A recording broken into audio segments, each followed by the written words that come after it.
Suspense, Columbia's play theater of outstanding thrillers, produced and directed by William Spear and scored by Bernard Herrmann. The notable melodramas from fiction and stage and screen, from the world's great literature of entertaining excitement, presented each week to bring you to the edge of your chair, to keep you in suspense.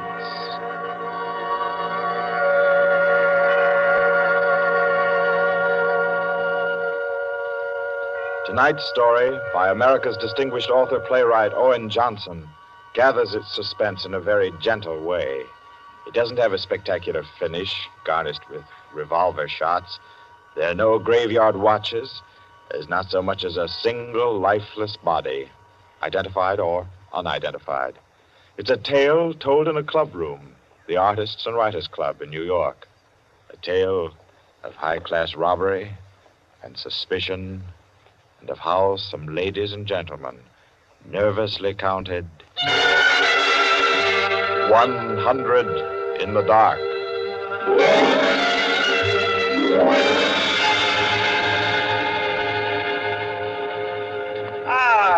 That was a fine meal. Me for the club anytime. Here, we can all sit here, Quinty. Yes, if you'll just draw up that chair for Mr. Peters. Oh, yeah.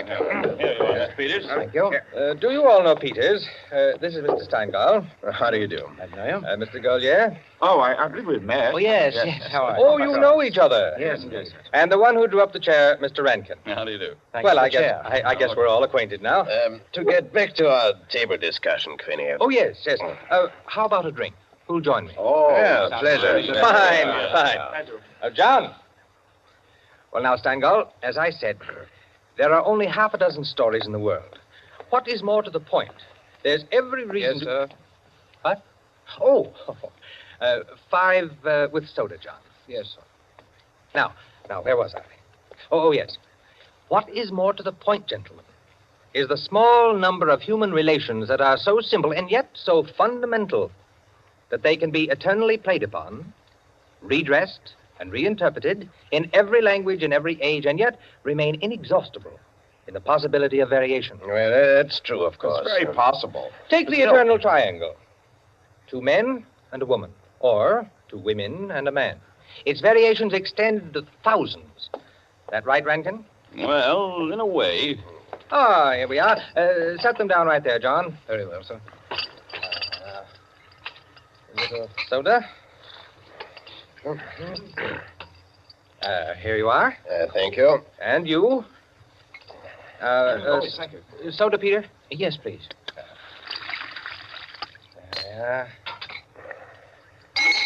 Another one.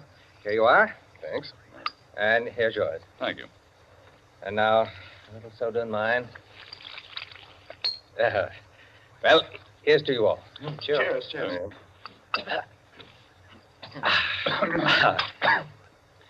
I'm afraid we can't see eye to eye, Quinny. I believe there are situations, original situations, that are independent of your human emotions, that exist just because they are situations, accidental and nothing else. As for instance. Well, I'll just cite an ordinary one that happens to come to my mind. In a group of 5 men, such as we are here, a theft takes place. 1 man is the thief. Now, which one?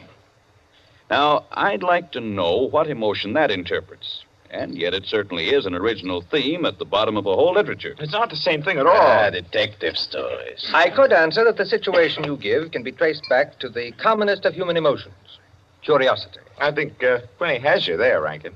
What is the peculiar fascination that the detective problem exercises over the human mind? You will say curiosity. Yes and no. Admit at once that the whole art of a detective story consists in the statement of the problem. Anyone can do it. I can do it. Steingall can do it. Rankin, I believe even you can do it. The solution doesn't count. It is usually banal. It should be prohibited. What interests us is, can we guess it?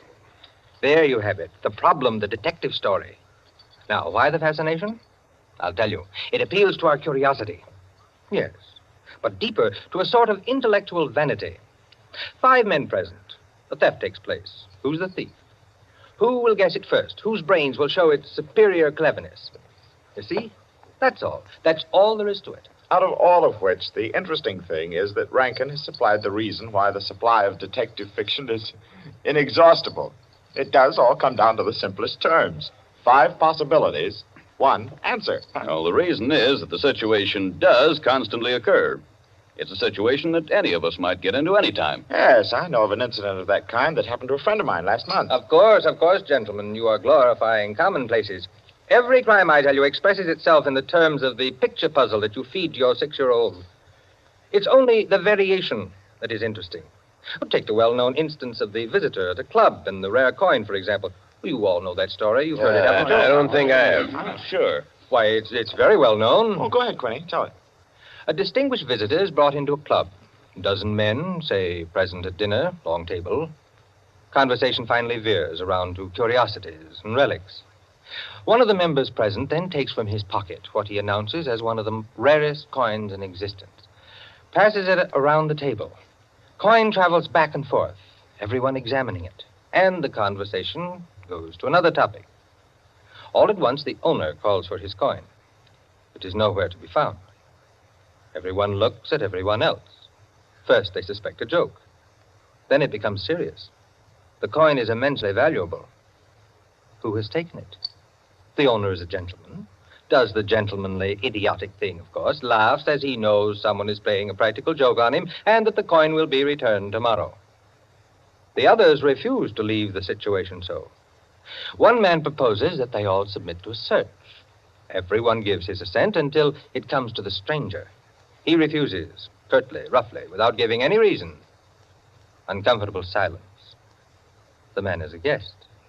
No one knows him particularly well, but still he is a guest. One member tries to make him understand that no offense is offered, that the suggestion was simply to clear the atmosphere. The stranger becomes very firm, very proud, and says, I refuse to allow my person to be searched, and I refuse to give the reason for my action. Another silence. The visitor evidently has the coin, but he is their guest, and etiquette protects him. Nice situation, huh? Well, What's the answer? The table is cleared. A waiter removes a dish of fruit, and there, under the ledge of the plate, where it's been pushed, is the coin. Banal explanation, eh?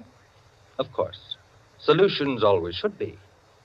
At once, everyone apologizes to him, whereupon the visitor rises and says, now I can give you the reason for my refusal to be searched. There are only 2 known specimens of that coin in existence, and the second happens to be here in my vest pocket. that's rather obvious. Of course, the story is well invented, but the turn to it is very nice.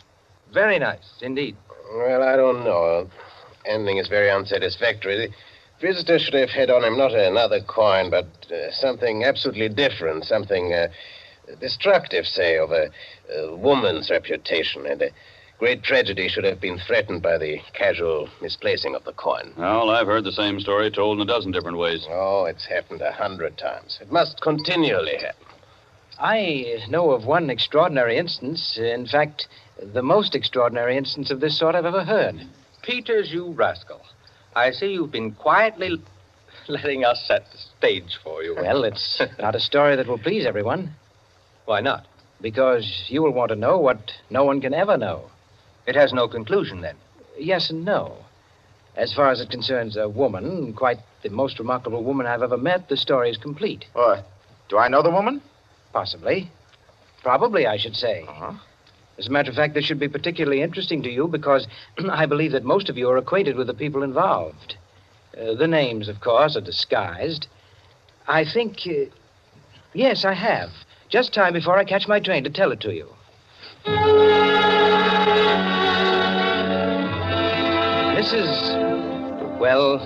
Mrs. Rita Kildare inhabited a charming bachelor girl studio. Very elegant. The duplex pattern and one of the buildings just off Central Park West.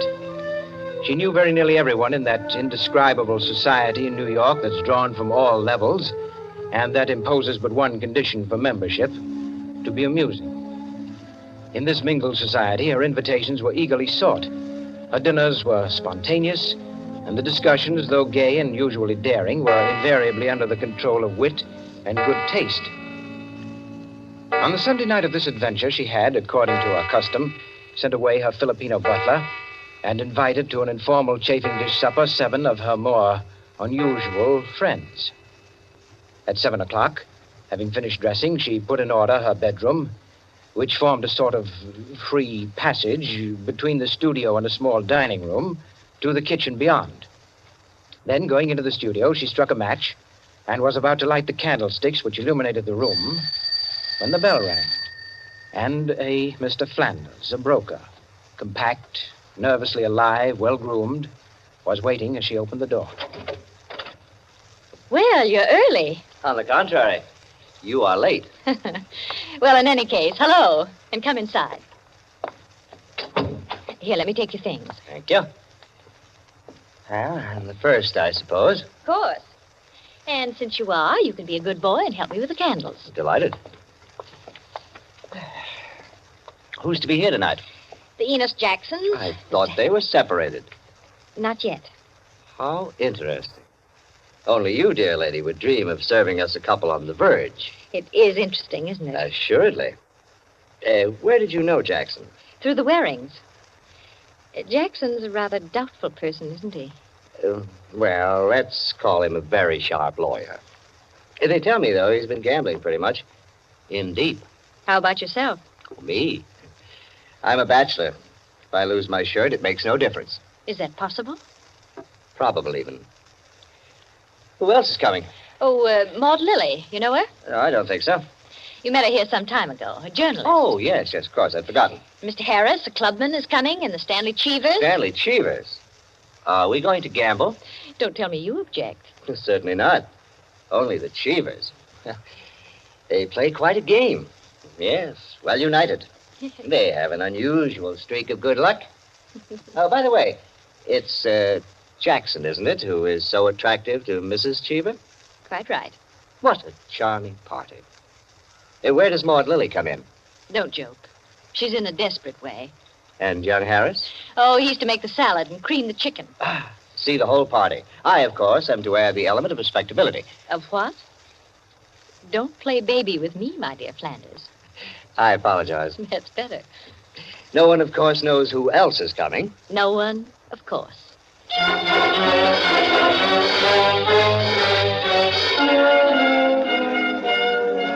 The Stanley Cheevers entered. A short, fat man with a vacant, fat face and slow-moving eye, and his wife, voluble, nervous, overdressed, and pretty. Mr. Harris came in with Maud Lily. A woman, straight, dark, Indian, great masses of somber hair, held in a little too loosely for neatness, with thick, quick lips and eyes that rolled away from the person who was talking to her. The Enos Jacksons were late, and still agitated as they entered. His forehead had not quite banished the scowl, nor her eyes the scorn. He was of the type that never lost his temper, but caused others to lose theirs. Mrs. Jackson seemed fastened to her husband by an invisible leash. You looked at her curiously and wondered what such a nature would do in a crisis, with a lurking sense of a woman who carried with her her own impending tragedy. As soon as the company had been completed and the incongruity of the selection had been perceived, a smile of malicious anticipation ran the rounds, which the hostess cut short by saying, Well, now that everyone's here, this is the order for the night. You can quarrel all you want, you can whisper all the gossip you can think of about one another, but everyone is to be amusing. Also, everyone is to help with dinner. And nothing formal, nothing serious. We may all be bankrupt, divorced, or dead tomorrow, but tonight we'll be gay. That's the invariable rule of the house. For she's a jolly good fellow, for she's a jolly good fellow, for she's a jolly good fellow, which nobody can deny. Oh, thanks, everyone. Now, if you'll excuse me, I'll get on with the cooking. Harris, I'll need you. Right with you. May I be of any help? Thank you, Maud, dear. Oh, Mrs. Cheever, you might come along, too. All right.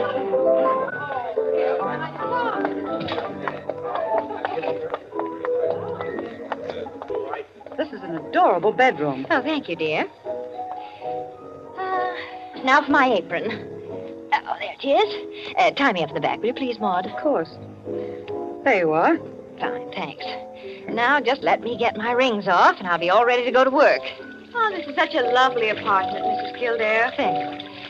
Soap and water always seem to do it. There. Your rings are so beautiful. They are nice, aren't they? But there's only one that's very valuable, the sapphire. Oh, it's beautiful. Let me see. Oh, it must be very valuable. It cost $10,000 6 years ago. It's been my talisman ever since. For the moment, however, I'm a cook. You're not going to leave the rings there. Why, of course. Now, I'm the cook. Maud Lily, you're the scullery maid. Harris is the chef, and we're all under his orders. Mrs. Cheever, did you ever peel onions? Oh, good heavens, no. Well, there are no onions to peel. All you have to do is help set the table.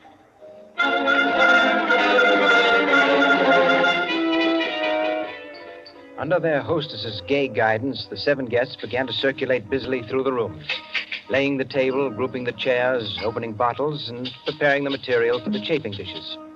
Mrs. Kildare, in the kitchen, ransacked the icebox, and with her own hands shredded the chicken and measured the cream.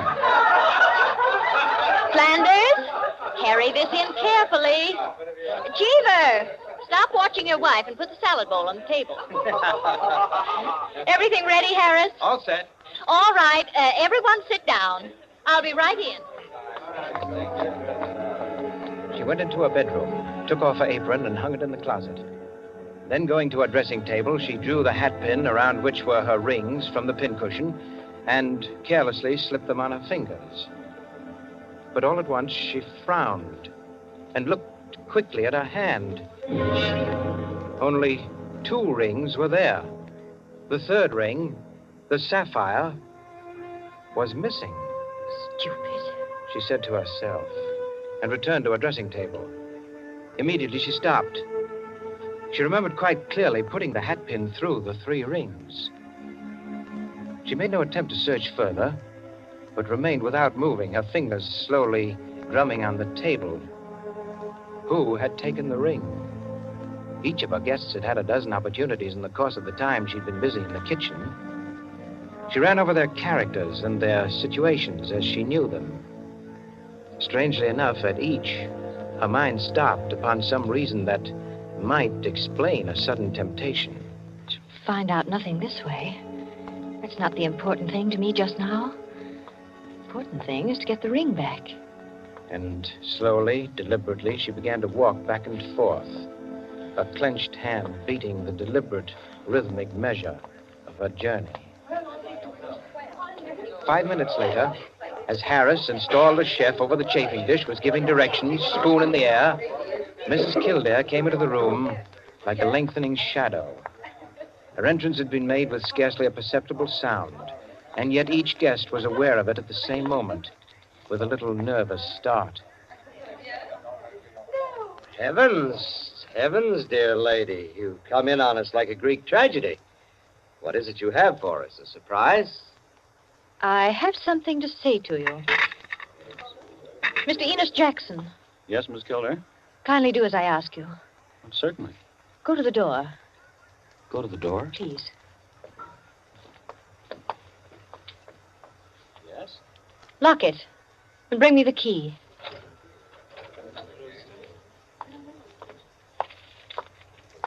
Here you are. You've locked it? As you wish me to. Thank you. Now, the bedroom door. Would you do the same? Surely.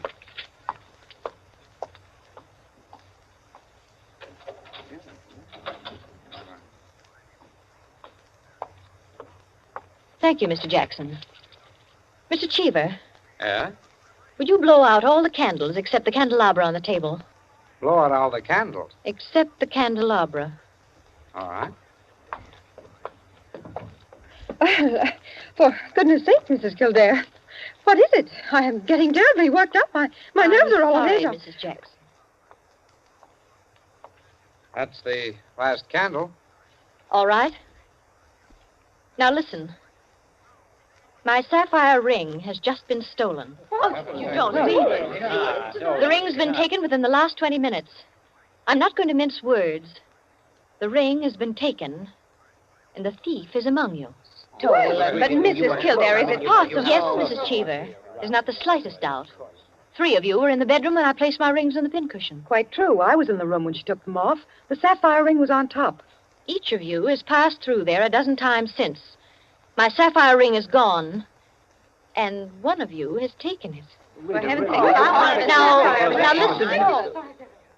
I'm not going to mince words. I'm not going to stand on ceremony. But I'm going to have my ring back. Listen to me carefully. I'm going to have that ring back. And until I do, not a soul shall leave this room. I don't care who's taken it. All I want is my ring. Now, I'm going to make it possible for whoever took it to restore it without possibility of detection. The doors are locked and will stay locked.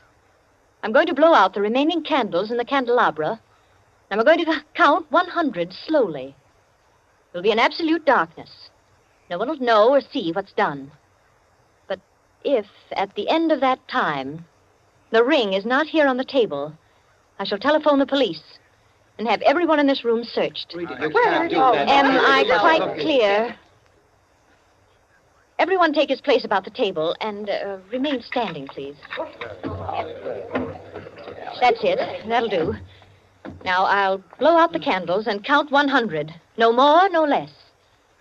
Remember, either I get that ring, or everyone in this room will be searched.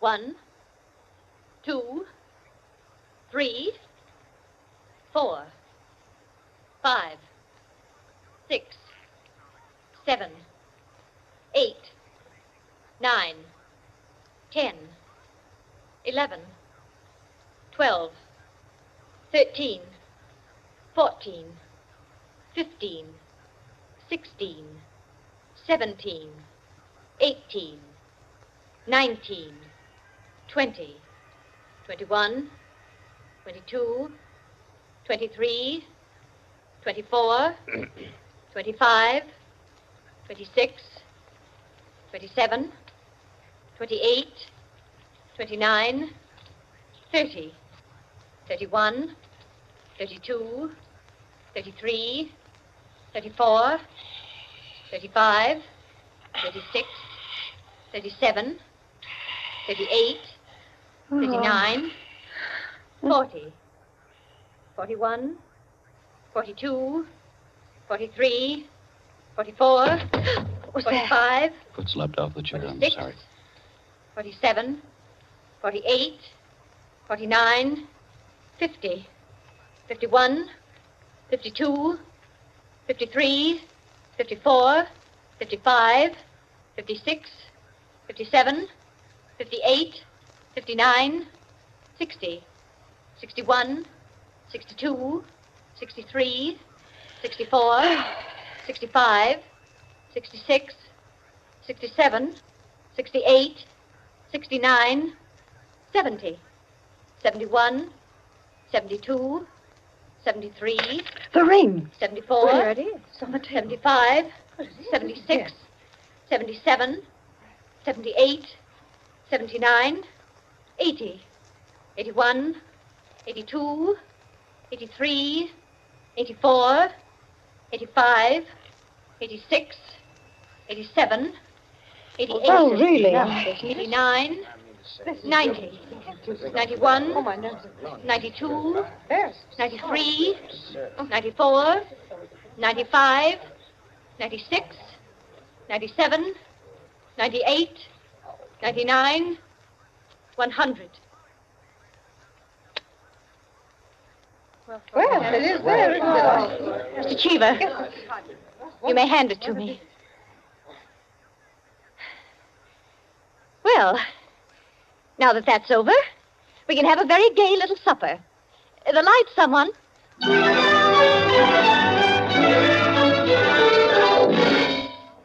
And there you are, gentlemen. Oh, I say, Peters, that's not all. Absolutely. The story ends there? Story ends there. But who took the ring? Ha What? You was never found out? Never. No clue? None. I'm not sure I like the story. It's no story at all. Permit me, it is a story, and it is complete. In fact, I consider it unique because it has none of the banalities of a solution and leaves the problem even more confused than at the start. Well, I don't see... Of course you don't see, my dear Enkin. You do not see that any solution would be commonplace, whereas no solution leaves an extraordinary intellectual problem. Well, how so? Well, in the first place, whether the situation actually happened or not, which is in itself a mere triviality, Peters has constructed it in a masterly way, the proof of which is that he has made me listen. Any of those present might have taken the ring. There are therefore 7 solutions, all possible and all logical. But beyond this is left a great intellectual problem. Well, how so? Was it a woman who lacked the necessary courage to continue? Or was it a man who repented his first impulse? Is a man or is a woman the greater natural criminal? Oh, that's simple, Quinny. A woman took it, of course. On the contrary, it was a man, for the second action was more difficult than the first. The man, certainly. The restoration of the ring was a logical decision. You see? Personally, I incline to a woman, for the reason that a weaker feminine nature is strangely susceptible to the domination of her own sex. There you are. We could meet and debate the subject year in and year out and never agree. I recognize most of the characters, Peters. Mrs. Kildare, of course, is all you say of her. An extraordinary woman. The story is quite characteristic of her. Flanders, I'm not sure of, but I think I know him. I'm positive I do. Did it really happen? Exactly as I told it. The only one I don't recognize is Harris, your humble servant. What? You, Peters? You were there? I was there. I was Harris. I beg your pardon, gentlemen. Oh, yes, what is it, John? Mr. Peters, sir, your train. You told me to remind you. Oh, thank you. Yes, I didn't know it was so late. Will you gentlemen pardon me? Huh? Of course. Nice to meet you all. Night.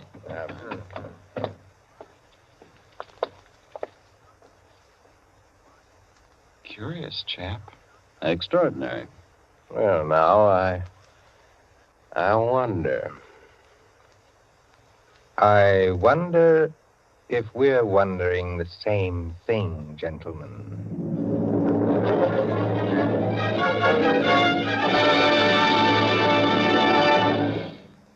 And so, with the enigmatic smile of Mr. Peters, or Harris, ends 100 in the Dark, Owen Johnson's smooth story which gave us tonight's Suspense. Suspense is produced by William Spear. Tonight's radio drama was written by Jack Anson Fink, directed by John Dietz, and scored by Bernard Herrmann. Eric Dressler was Mr. Peters. Alice Frost played Mrs. Kildare, and Ted Osborne, Quinny. Others in the cast were Helen Lewis, Joan Shea, Henriette Kay, Frank Reddick, Paul Luther, Stephen Schnabel, Ian Martin, and Barry Kroger. With this evening's performance, Columbia brings to a conclusion the present series of Suspense. If you've liked these broadcasts, CBS would be pleased to hear from you. Suspense has been a series presented for your relaxation and enjoyment by the Columbia Broadcasting System.